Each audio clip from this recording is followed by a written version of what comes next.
सारी संगत को मैं जय गुरु जी कहता हूँ।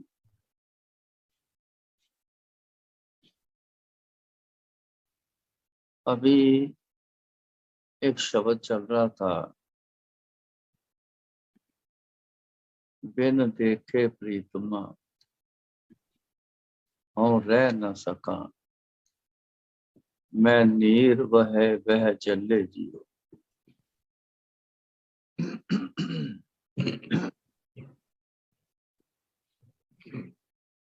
ये शब्द गुरु जी के टाइम पे भी बहुत लगा करता था, बहुत सुनवाते थे। आज भी चल रहा था, तो इसलिए मैंने जिक्र यहाँ से शुरू किया है। बिन देखे प्रीतम हाँ रह न सका। ये एक अपने गुरु के साथ एक अवस्था है।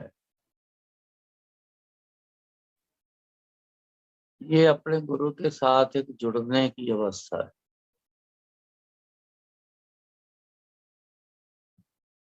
खाली सुन लेना और ज्यादातर देखा है कि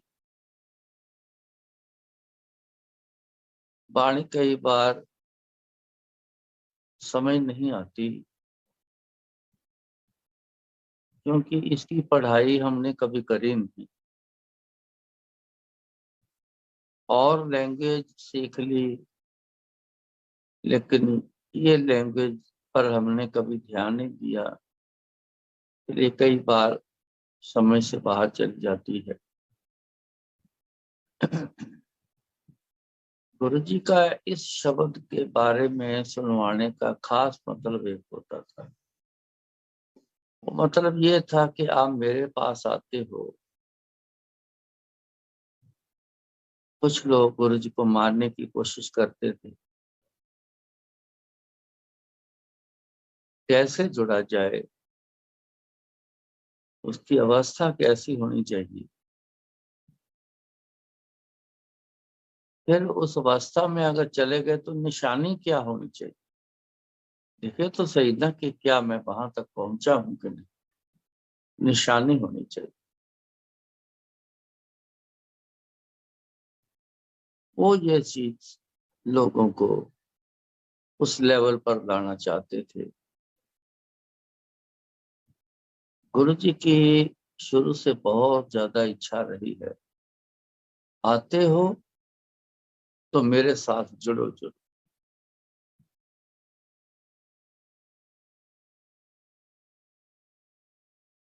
नॉर्मल दो इंसान आपस में जुड़ते हैं तो बातचीत खूब होती है,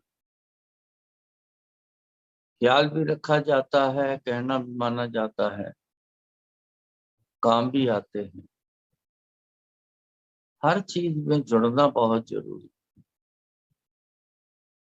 और जब गुरु और परमात्मा के बारे में बात आती है तो इंसान इस बात पे जोर नहीं देता, दुनियावी जोर खूब लगाता है। लेकिन जब गुरु जी पे बात आती है तो इंसान इस बात पे परवाह नहीं करता, क्या यहाँ पे भी जुड़ना जरूरी है कि नहीं।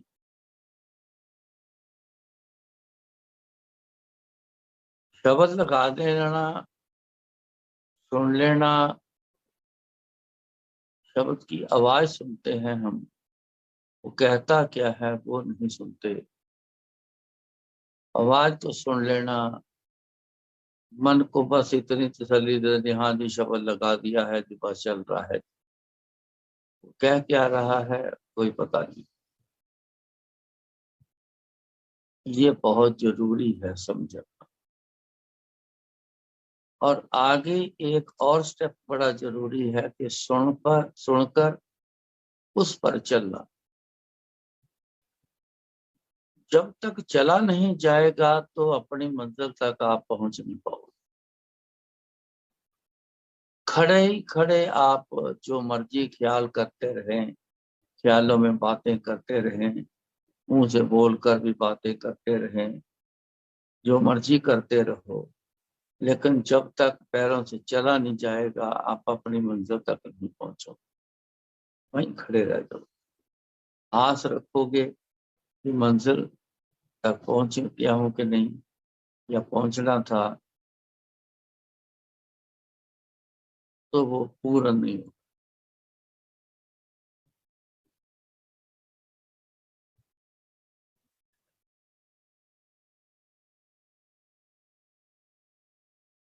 जो गुरु जी के बिना रह नहीं सकते, उनके लिए ये शब्द, हाँ रह ना सका बिन देखे प्रीत। अब प्रीतम कौन है? गुरु जी। गुरु जी को देखे बिना मैं नहीं रह सकता, मैं वो समय नहीं निकाल सकता।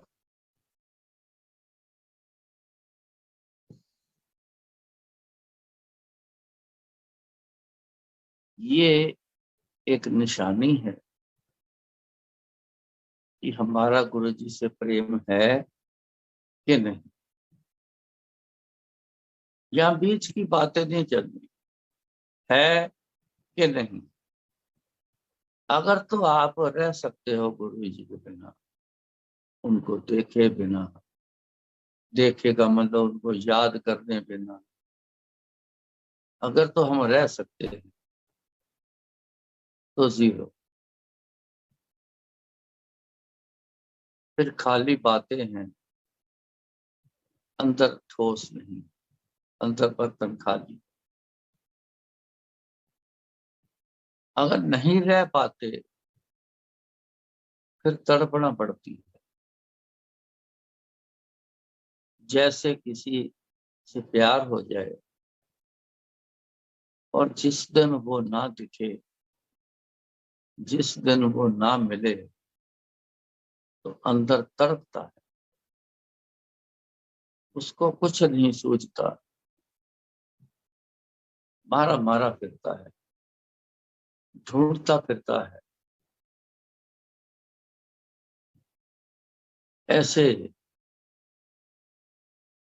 गुरु जी के बिना कभी ऐसे हुआ है कि नहीं?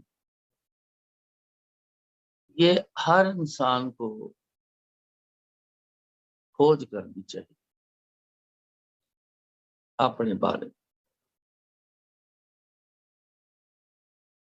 इसकी और आगे एक और निशानी उन्होंने बताई। अक्सर जो प्रेमी होते हैं दो आपस में, उनमें ये निशानी पाई जाती। और नीर वह चलेगी, आंखों से नीर बहते हैं, अपने आप बहने लग जाते, बहाने की जरूरत नहीं पड़ती। जब प्रीतम ना मिले, ना दिखे, गुरु जी ना दिखे, तो अपने आप आंखों से नीर बहने लगती।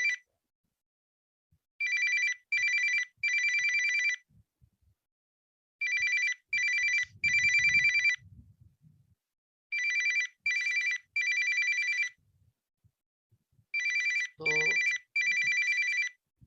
ये निशानी है एक खास,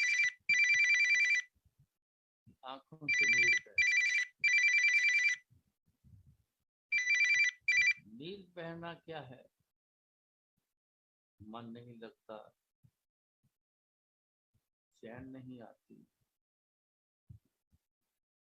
भूख नहीं लगती, प्यास नहीं, दुनिया में कुछ भी अच्छा नहीं लगता। बस जिससे प्यार है वो ही चाहिए। उसका एक समझने के लिए मैं वर्ड बोल रहा हूँ, वैसे है नहीं, दुख, वो दुख होता है।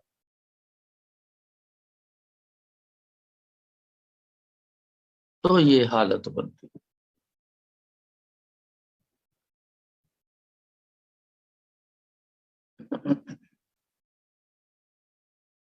जब ये बात समझ आ जाए,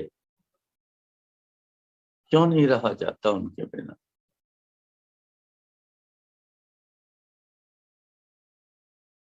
तो उनके बिना रहेगा नहीं, उनकी खोज में इंसान रहेगा।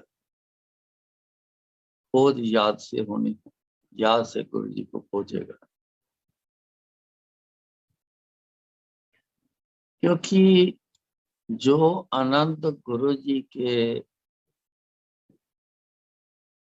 देखने में है, वो बिना देखे वो आनंद नहीं। इस बात को हम जो गुरु जी के साथ रहे हैं, गुरु जी का साथ जिनका रहा है, वो बखूबी जानते हैं कि जो आनंद गुरु जी के पास बैठे हुए होता था, वो बिना गुरु जी के बैठे आनंद नहीं।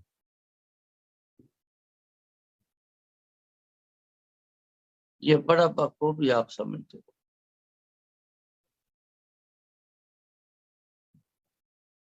जिनको उसका स्वाद लग गया है, वो आज भी ढूंढते हैं।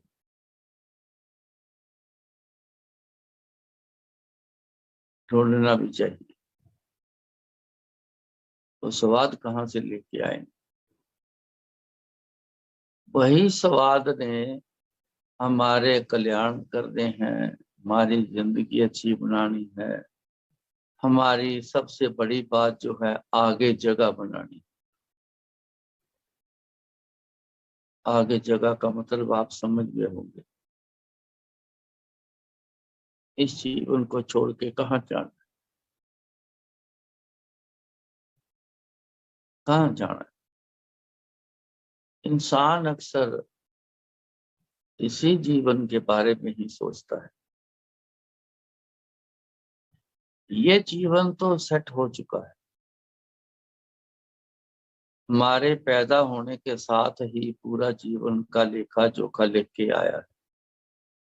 क्या मिलना है, क्या नहीं मिलना है, ये सब लिख के आया है। वैसा ही होना है जैसा लिखा गया है।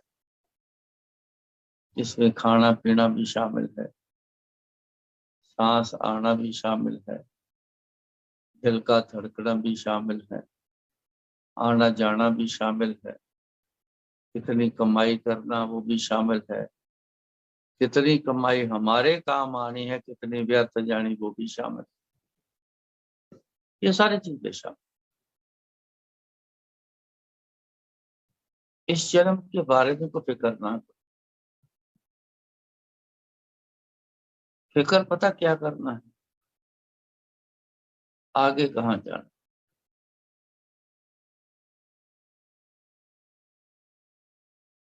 कैसे रूप में जाना। जिंदगी की रूपरेखा क्या हो, उसका फिक्र किया जाए। खाली फिक्र करते रहें वो भी ठीक नहीं। फिक्र करने का मतलब ये है कि उस पर विचार करना और उसके लिए तैयारी करना। आगे कहाँ जाना है, जिंदगी की रूपरेखा क्या है,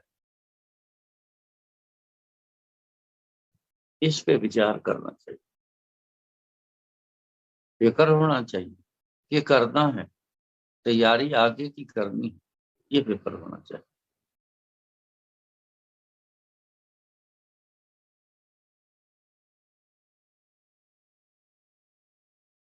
मैंने एक बात बीच में कही, कमाई कितनी आनी है और उसमें कितनी खर्च हो, अपने कितनी व्यर्थ जाने। ये हर इंसान के साथ कभी कम होता है, कभी ज्यादा। आना तो लिखा हुआ, आया तो है पैसा उतना। अपने लिए कितना खर्च किया है, और व्यर्थ की तरह चला गया, यही रूप में व्यर्थ जाता है, पेनल्टी लग गई, नुकसान हो गए, पैसे मार गया, गुम हो गए, चोरी हो गए, बड़े से कारण ये चला जाता बिना किसी काम। जी मैं एक एग्जांपल दे रहा हूँ। जिंदगी के बहुत पल हैं, बहुत ऐसे हिस्से हैं जो व्यर्थ चले जाते हैं, जिसमें सांस भी व्यर्थ चले जाते हैं। श्वास श्वास गुरु जी को याद रखना चाहिए। ये गुरु महाराज ने बहुत बार कहा, सब कहते हैं, अपने गुरु को श्वास श्वास याद करो। कितने श्वास खाली चले, कोई गिनती नहीं, अंदाजा। पैसे की बात चली थी, एक एग्जाम्पल के लिए बात चली।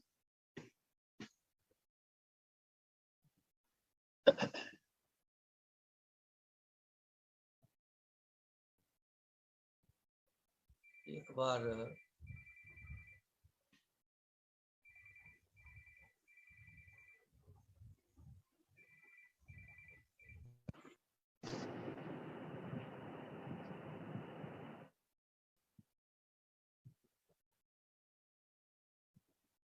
एक बार जो एक शैंडलियर लगा था, जलंधर की बात है, जब बिल्डिंग बनी तो तब एक शैंडलियर लगाया था क्रिस्टल वाला, काफी बड़े साइज का था और बहुत खूबसूरत था उस समय। क्रिस्टल उसके गिरने भी शुरू हो गए, कुछ क्रिस्टल की जो चमक थी वो भी कुछ धीमी पड़नी शुरू हो गई। तो एक दिन मन में विचार आया कि शैंडलियर चेंज कर देना चाहिए, बड़ा पुराना लगता है।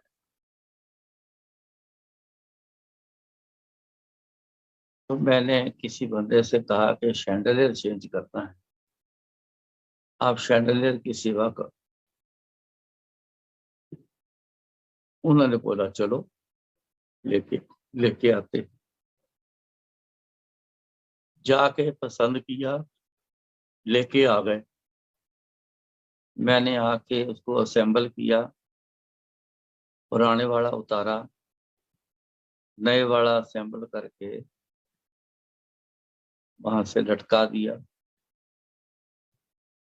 बल्ब शल्ब लगा के मैंने ऑन किया। तो गुरु जी अपने रूम में बैठे थे। वो ऐसा समय मैंने लिया था कि जब संगत पहली टर्न हो चुकी थी, दूसरी टर्न में 2 3 4 घंटे होते थे गैप। उस समय पे तो गुरु जी अपने रूम में भी बैठे रहते थे, बातें करी जाना किसी न किसी से। जब गुरु जी बाहर आए तो देखा, गुरु जी कहते चेंज कर देता। मैं कहा जी। मैं क्या कैसा गुरु जी? कहते तो बहुत सोहना है, तो बड़ा चंगा है। चलो मन को तसल्ली आ गई, पास हो गया। हफ्ता निकल गया।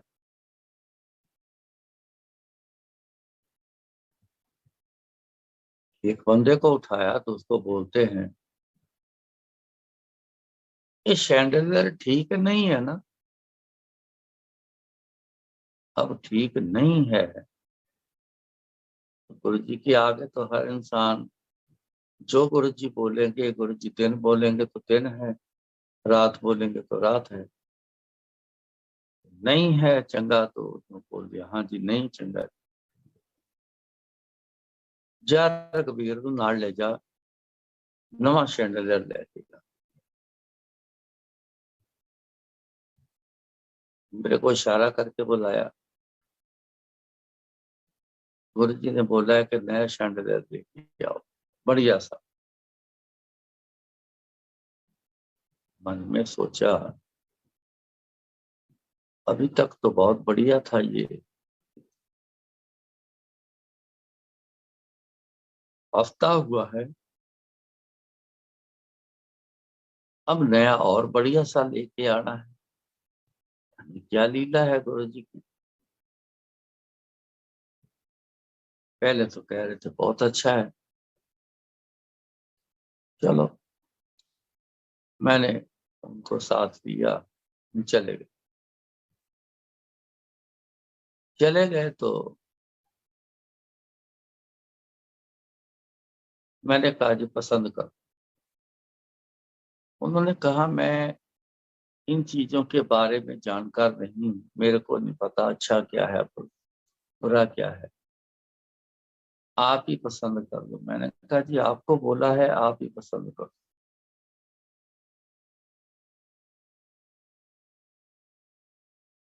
एक स्टूल वहां पड़ा था दुकान में, वहां बैठ गए, कहते जी मैं तो बैठा हूँ यहाँ, आप ही पसंद कर लो, मैं इसके बारे में मैं नहीं जानता।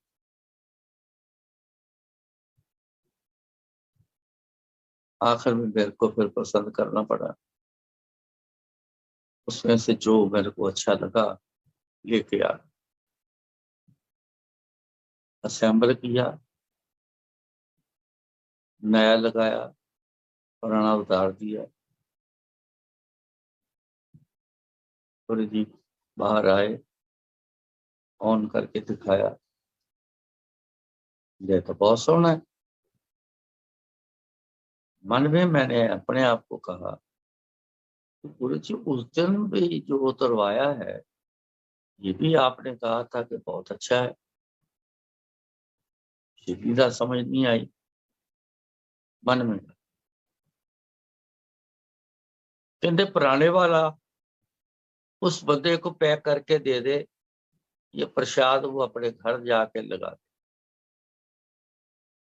मैंने उनको खोल के पैक करके उसी डिब्बे में उनको दे दिया कि गुरु जी की तरफ से प्रसाद है, अपने घर पे जाके फिट करा।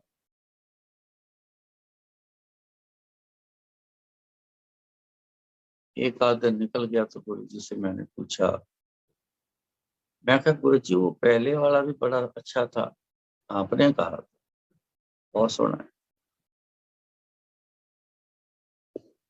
फिर बदलवा दिया।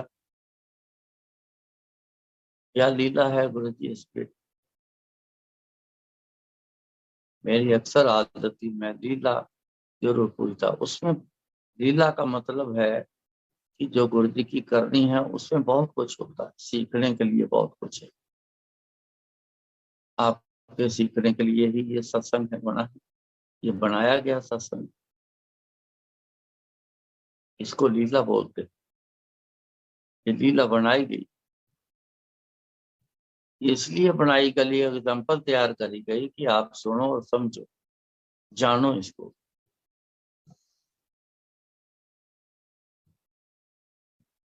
कहते मैंने उस आदमी को देखा जब,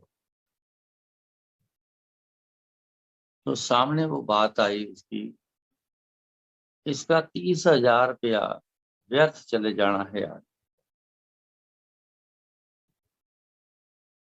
मैंने उसको उठाया और उससे शैंडलर मंगवा लिया। वो जो पैसा व्यर्थ जाना था वो शैंडलर में लगवा दिया। अब वो बंदा जब भी शैंडलर देखेगा बड़ा खुश होगा कि गुरुजी ने मेरे से सेवा ली। व्यर्थ पैसा चले जाता, उसे दुख बड़ा होगा। और रोज मेरे को दुख बोलता, गुरुजी ऐसे पैसे 30,000 व्यर्थ चले गए। जब भी याद आता तो दुख होता। उस दुख को मैंने आनंद में बदल दिया, शैंडलियर की सेवा करवा, और दुख से उसको बचा दिया। मेरे से पूछते हैं कितने का आया है शैंडलियर। मैंने बोला जी 30,000 का है। गुरुओं की महिमा देखो, 30,000 व्यर्थ जाना था, 30,000 वाला वहां पसंद करवा दिया। ये ताकत होती है गुरु जी में, ये ताकत है।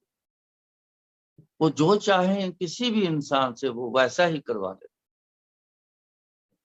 30,000 वाला पसंद करता।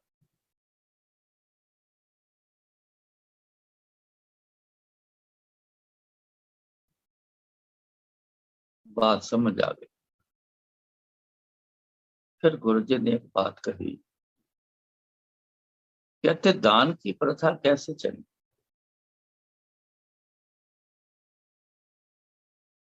किसी महापुरुष ने इस चीज के बारे में खोज करी। कमाई आना भी लिखा है, कितनी आना। आपके काम आना भी लिखा है कि कितना हमारे काम आना, घर के लिए कितना पैसा काम आना। और ये भी लिखा है कि व्यर्थ कितना जाना है। तो दान की प्रथा इसलिए चलाई गई कि वो पैसा किसी दान में दे दो, खुशी मिलेगी। दान में भी एक व्यर्थ ही चला गया, आपके काम नहीं था वो पैसा, वो ऐसे ही था चला गया, लेकिन शक्ल बदल गई। वो दान में चला गया, खुशी के रूप में चला गया। गलत तरीके से पैसा चले जाता तो दुख लग जाता, वो दुख का कारण बन जाता। और दान आज किया है, अगले जन्म तक वो बढ़ता रहे।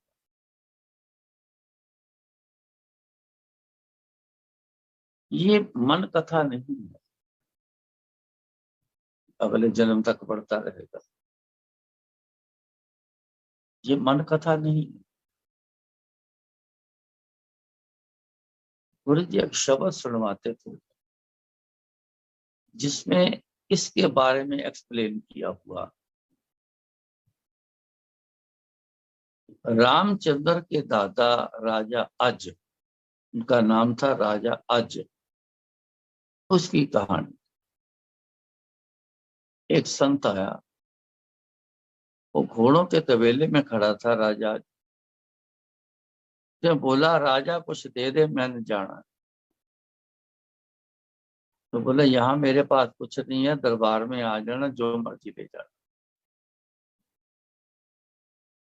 फिर बोला मेरे पास टाइम नहीं है, तू जो देना दे है मेरे को दे, जो देना दे। तो बोला क्या तेरे को पता है मैंने, यहाँ मेरे पास कुछ नहीं है।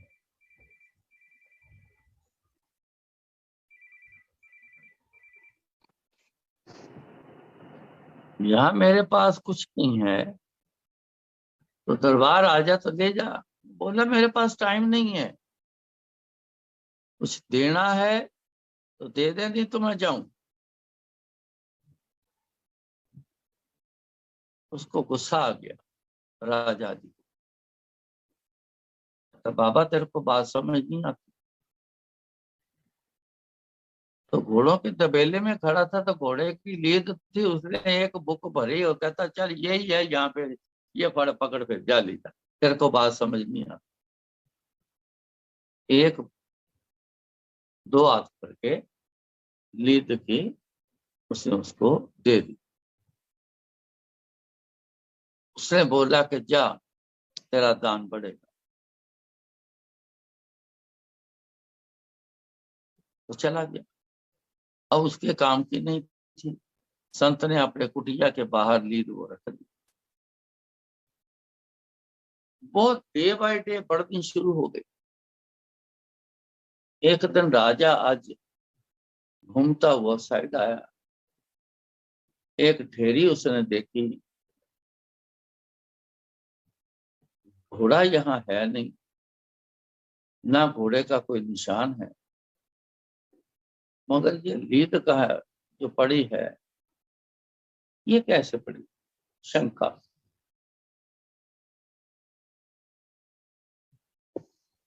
राजाओं का काम शंका से बड़ा चलता था। जहां शंका पैदा होने का इंक्वायरी करो। क्यों है ऐसा?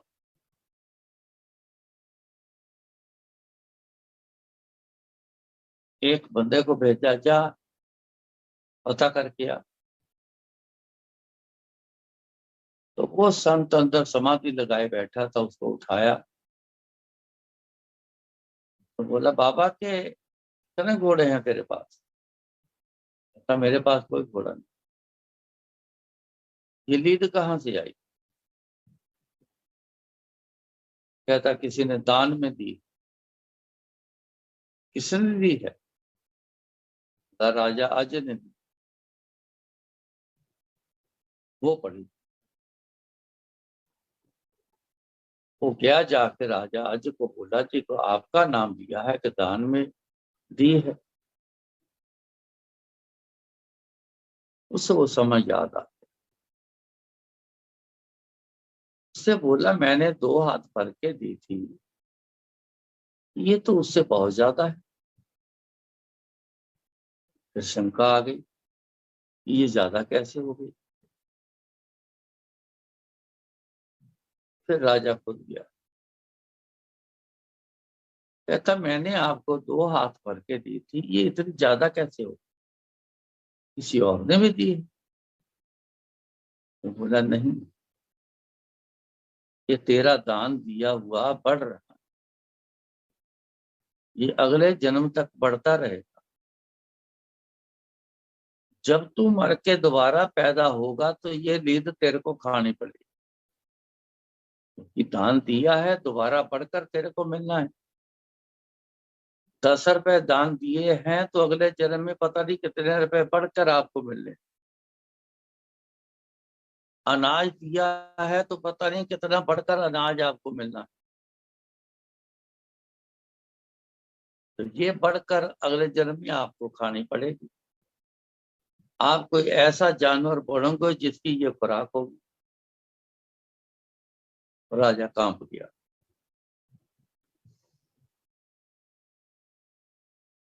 तो बोला, इसका हल क्या है? पैर पकड़ लिए, हल बता। उसने बोला, जितने निंदा करवाएगा ये उतना कम होता जाए। उसने अपनी निंदा करवानी शुरू कर। कम होता होता 2 हाथ भर के जो दिए थे उतनी रह गई, वो कम ना हुए। फिर पूछा, बाबा ये कम क्यों नहीं हो रही? कहता, ब्याज तो कम हो जाता है, लेकिन जो मूल है वो कम नहीं। तो इसका क्या हल है? कहता, कहीं बहुत सारी पड़नी थी, अब इतनी ही खानी पड़ेगी, लेकिन आपको खानी पड़ेगी क्योंकि तूने मेरे को खाने के लिए दी।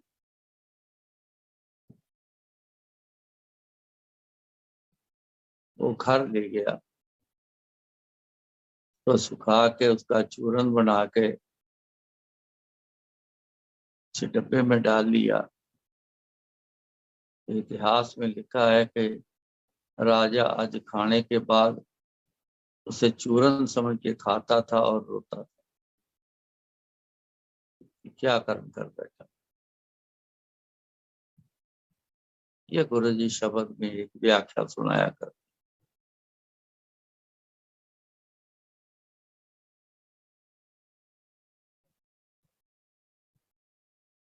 ऐसी चीजें गुरु जी बहुत सुनवाते थे, जो जिंदगी में जो हम कष्ट बना लेते हैं अपने हिसाब से, ऐसे गलत कर्म कर जाते हैं जिसका दुख बन जाता है, उससे बचने के लिए सीख देते। अंकल ने पहले बोला था कि गुरुजी बहुत कम बोलते थे, वो कोई स्पीच नहीं देते थे। कभी कभी एक छोटी सी स्पीच गुरुजी देते थे, मौज जानी जब। लेकिन मैं एक बात जरूर कहना चाहता हूँ, जो लोग समझते नहीं है, लोगों को पता नहीं है, और तो वो गलत करते जा रहे हैं। स्पीच देना ये सबके लिए जो स्पीच होती है वो हर किसी पे लागू होती। जैसे ये शब्द में सुनाया राजा जी का, ये सबके लिए लागू। एक स्पीच या एक बात कहना किसी एक इंसान के लिए होता था, वो जो इंसान बात अपनी पर्सनल करता था। तो गुरु जी जवाब देते थे तो आसपास बैठे भी सुनते थे। तो जो उसने बात कही उसके हल का जो बोला गया है वो सिर्फ उसी के लिए है, वो सबके लिए नहीं। तो सुनकर लोग आगे लोगों में वो मैसेज कन्वे करते हैं, या जिसको बोला गया है वो कन्वे करता है। वो तो सिर्फ उसके लिए था, वो सबके लिए नहीं था। उसकी प्रॉब्लम कुछ और थी, उसका जवाब कुछ और था, वो सबके लिए नहीं था। ऐसा कभी न करना। आपको कहा गया है वो आपके लिए, या जिसको कहा गया है आपने सुन लिया है वो उसके लिए है, वो आपके लिए नहीं है, किसी और के लिए नहीं है। मत मैसेज कन्वे करो। आपकी बात का जवाब गुरुजी आपको किसी भी तरीके से देंगे। किसी की कही हुई बात आगे मैसेज वो बना के कन्वे मत करो, तो गलतियां होती हैं। इस बात का खास ख्याल।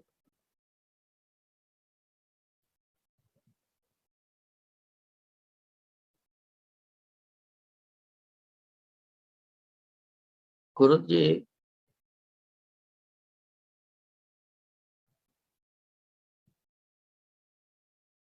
हर किसी की बात सुनते थे, अकेले में भी सुनना, अंदर ले जाकर सुनना। किसको पहले आते ही बोलना हाँ 10, किसी को पहले आते ही उसको अंदर ले जाना, उसकी बात सुननी, समाधान करना, उसको भेज देना। कई लोगों को अच्छा नहीं लगता था। हम कब से बैठे हैं, ये अभी आया है, ये गुरुजी ने से बात कर ली। कई लोगों को अच्छा नहीं लगता था।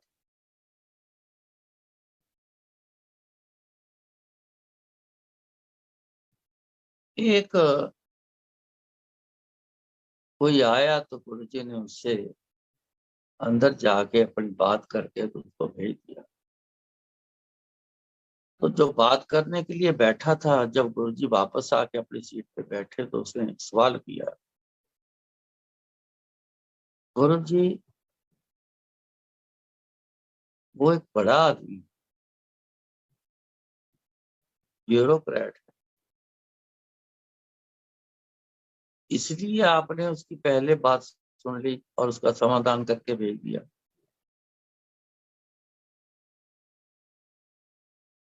गुरुजी बोले तो कहना क्या चाहता। तो बोला हम काफी देर से बैठे हैं और भी बैठे हैं।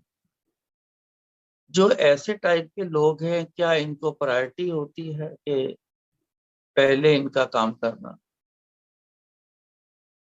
गुरु जी बोले हाँ, इनको एक प्रायोरिटी होती।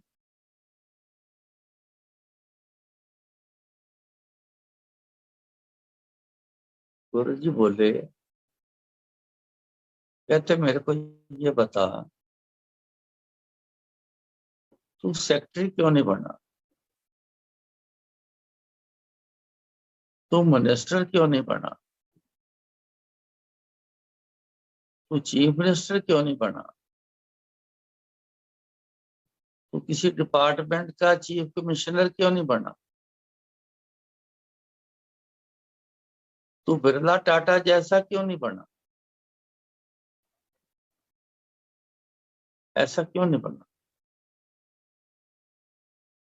अब उसके पास कोई जवाब नहीं, चुप हो गया। चुप हो गया तो फिर गुरु जी बोले, कहते तपोराज, अगर राज अच्छा ना किया, गलतियां करी तो नरक मिलेगा। एक जन्म में तप किया, जब अगला जन्म आया तो राज मिलेगा।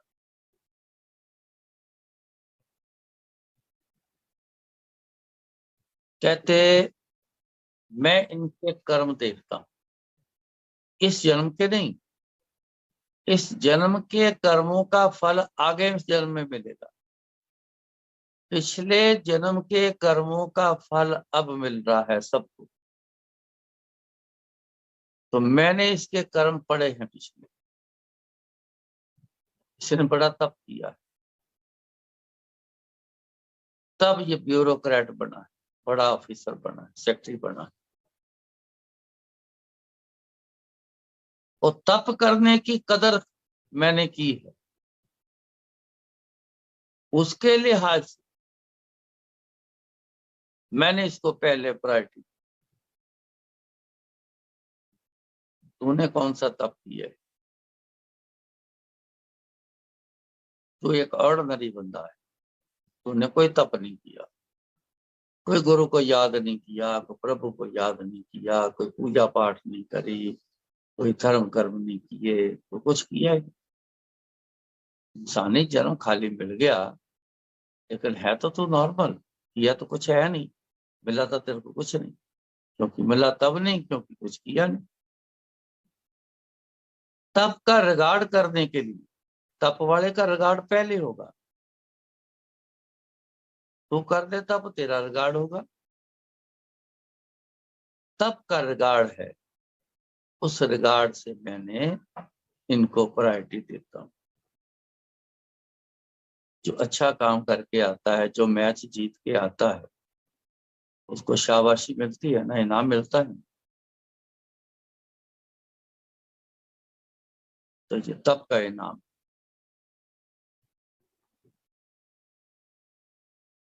फिर ये भी बुलेखा दूर हुआ।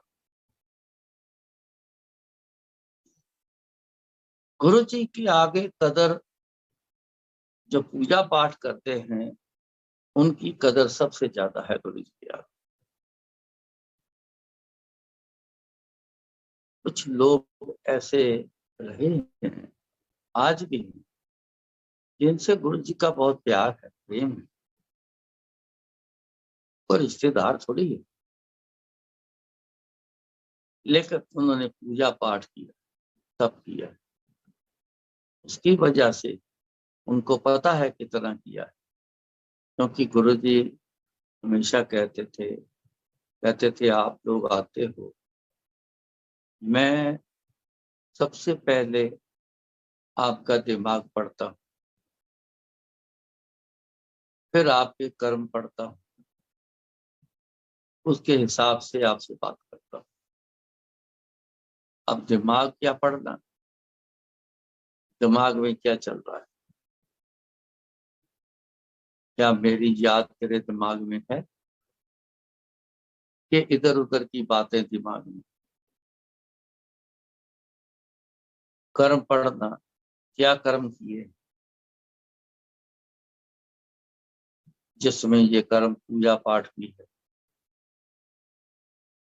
अगर खूब किया है तो तेरी नजदीकी बनेगी, नहीं किया है तो जब मौज आएगी तब तेरा काम।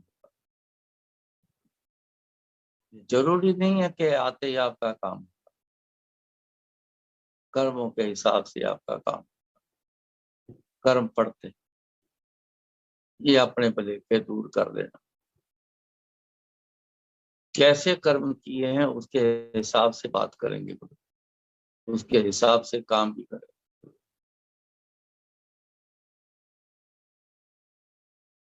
आज से ही हमें इस बात का ख्याल रखना चाहिए। पूजा पाठ करो, जिस जिस धर्म में पैदा हुए हो अपने धर्म का पूजा पाठ करो, गुरु जी को याद करो, खूब याद करो, इतना याद करो कि पूरा अंदर भर जाए। तो जब अगले जन्म में गुरु जी के पास आए तो सबसे पहले गुरु जी से मुलाकात, और जो बोलोगे वो मिलेगा। जहाँ पूजा पाठ का रिगार्ड, पैसे का रिगार्ड नहीं, दौलत, साजो सामान, रुतबा, चीजों का रिगार्ड, खाली इनका रिगार्ड नहीं, इनके पीछे वजह है कि तब किए हैं तो ये चीजें मिली। इसलिए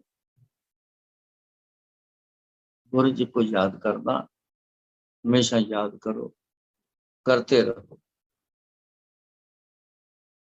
एक एक सांस में गुरु जी को याद करो। काम काज भी करो, काम काज करते हुए, कमाइयां करते हुए, आते जाते, खाते पीते, उठते बैठते गुरु जी को याद रखो। ये करना है आप, कुछ छोड़ना नहीं। सारे काम करने हैं, दुनियादारी भी करनी है, रिश्तेदारी भी करनी है, आना जाना भी करना है। एक याद रखना है गुरु जी को, रखो याद, विघ्न नहीं आएगा, आपके काम में कोई विघ्न नहीं होगा। गुरु जी की याद में कोई भी आप काम करोगे तो बहुत सुपर क्लास काम होगा, बहुत बढ़िया काम होगा। खाना भी बनाओगे ना तो उनकी याद में खाना बनाओगे तो अमृत बनेगा। अगर खाना अमृत बनता है तो दुनिया के काम काज भी तो अमृत बनेंगे।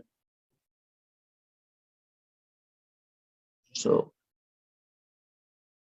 जितनी कृपा गुरु जी ने करी है, आज इतना बुलवाया है, उस पर विचार जरूर करना और उस बात को समझना और उस पर चलना, तो आपके काम आए।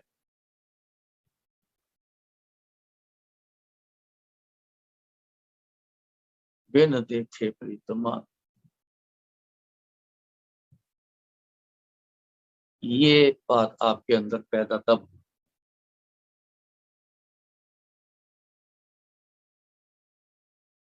और रह न सका, फिर आदमी उनके बगैर रहता नहीं, उनकी याद के बिना। आदत डालेंगे फिर प्रेम होगा, जब प्रेम होगा तो फिर रह नहीं सकोगे। अगर कभी रहना पड़ गया तो आंखों से आंसू निकलेंगे, मैं नीर वहे वह चले, फिर निशानी ये हो, आंखों से नीर बहे। कहाँ हो तुम गुरु जी, कहाँ हो आप? ऐसी पोजीशन लाओ।